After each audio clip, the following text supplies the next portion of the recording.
کوئٹہ چائے خانے میں خوش آمدید. آج ہم جا رہے ہیں عورت مارچ, کیونکہ میری گاڑی میری مرضی.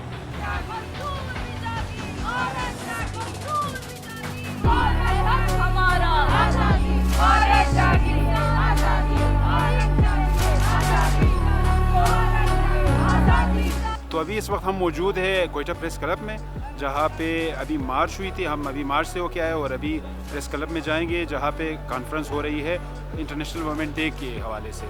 تو مردوں کا شامل ہونا کیوں ضروری ہے؟ ایک وجہ تو یہ ہے کہ مرد اسٹیک ہولڈر ہے اس معاشرے میں, تقریباً 50% آبادی مردوں کی ہے. اور دوسری بات جو بہت ہی اہم ہے وہ یہ ہے کہ بہت سارے مرد اس پرابلم کا حصہ ہے. تو جب تک وہ اس چیز کو اون نہیں کریں گے, وہ یہ نہیں سمجھیں گے, سمجھنے کی کوشش نہیں کریں گے کہ ہم بھی اس مسئلے کا حصہ ہے, تب تک یہ مسئلہ حل ہی نہیں ہوگا. تو مسئلہ جاننا ضروری ہے, اسے اون کرنا ضروری ہے, تبھی ہم اسے حل کر پائیں گے. اکثر دوستوں کا ہم پہ یہ اعتراض ہوتا ہے کہ ہم اپنی بہن یا اپنی ماں کو کیوں عورت مارچ میں نہیں لاتے. ہم یہ کہنا چاہتے ہیں کہ یہ اختیار ان کو حاصل ہے کہ وہ آئیں یا نہ آئیں. ہم نہیں چاہتے کہ یہ اختیار ان سے چھین لیں. جس طرح وہ لوگ جو یہ اختیار نہیں دیتے اپنی بہن کو, اپنی ماں کو کہ وہ گھر سے نکلے, تو ہم بھی نہیں چاہتے کہ یہ اختیار ان سے چھین کر ہم ان کو ان جیسے پروگرام میں لے آئیں. اور ان تمام طاقتی ڈھانچوں کے خلاف ایک جنگ جو کئی صورتوں میں ہمارے سماج میں موجود ہے اور عورت کا استحصال کر رہے ہیں. سرمایہ داری کے نام پہ, جاگیرداری کے نام, پدر شاہی کے نام. پچھلے سال ہمارے کالج میں ایک پروگرام ہوا تھا جس میں کراٹے چیمپئن جو ساؤتھ ایشین چیمپئن رہ چکی ہے نرگس ہزارہ آئی تھی. تو انہوں نے اپنی کہانی بتائی کہ جب وہ شروع میں جب انہوں نے کراٹے اسٹارٹ کیا تھا تو بہت سارے لوگ تھے جو آ کے ان کے والدین کو کہتے تھے کہ آپ کیوں اپنی بیٹی کو جو ہے وہ مطلب ایک بیٹی ہوتے ہوئے انہیں آپ کیسے اس بات کی اجازت دیتے ہیں.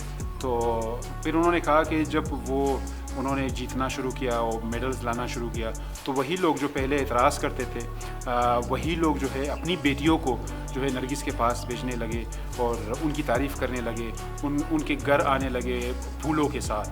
نرگس نے اپنی مرضی سے کراٹے اسٹارٹ کی, لیکن اگر اس کے والدین اس کا ساتھ نہ دیتے, ساتھ دینے سے ہرگز یہ مطلب نہیں ہے کہ پورا کریڈٹ ان کے والدین کو جائے, لیکن اتنا کریڈٹ ان کو جاتا ہے کہ انہوں نے جو سوشل پریشر ہے اس کو ہینڈل کیا اور نرگس کو وہ کام کرنے دیا جو وہ اپنی مرضی سے کرنا چاہتی تھی. اور ابھی انہوں نے ماشاءاللہ سے پاکستان کا نام روشن کیا ہے.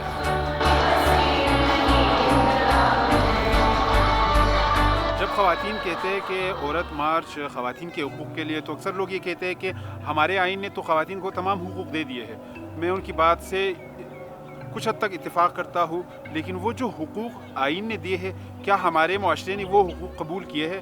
مثال کے طور پر اگر ہم مثال لے لیں کہ ہمارا سماجی نظام یا قبائلی نظام یا شہری نظام کیا اس طرح ہے کہ عورتوں کو وہی چیزیں ملتی ہے جو مردوں کو. مثال کے طور پر ہم اگر اپنے شہری نظام کی بات کی جائے, جو سب سے امپورٹنٹ بات جو میرے ذہن میں اکثر آتی ہے وہ ہے پبلک اسپیسز کی, اور پبلک اسپیسز میں سب سے امپورٹنٹ پبلک ٹوائلٹس.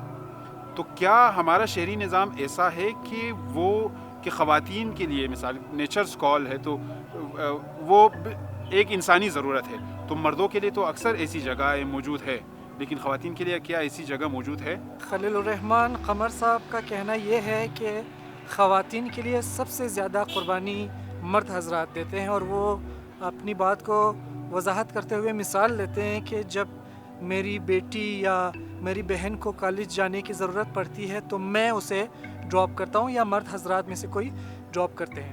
اب سوال یہ ہے کہ اگر مرد کو عورت کے ساتھ جانے کی ضرورت پڑتی ہے تو ڈر کس سے ہے اور کس کا ہے؟ کیا اس عورت کو, اس لڑکی کو خطرہ یا ڈر زلیخا کی امی سے ہے یا غضنفر کے ابو سے؟